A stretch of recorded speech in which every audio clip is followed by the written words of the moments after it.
3個男仔喺順德開線上麵包工作室，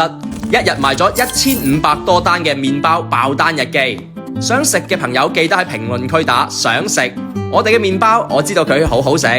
但請各位街坊雲股東們落手輕一啲。我哋整麵包整到出晒煙啦，餡料都係真材實料，完全唔使擔心。牛肉我哋自己切，餡料我哋自己炒，橙要蒸煮，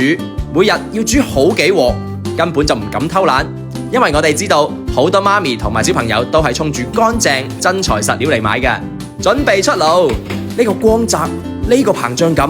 真係唔係香精同埋嗰啲亂七八糟嘅添加劑能夠做得出嚟㗎。最近呢個新上架嘅抹茶芋泥椰香米麵包十分受歡迎，抹茶香麵團加一口入魂嘅椰蓉，再加上自調製嘅芋泥，呢兩期都好搶手，大受好評。仲有健身嘅媽咪特別中意嘅低油低糖鹼水麵包，食落安心，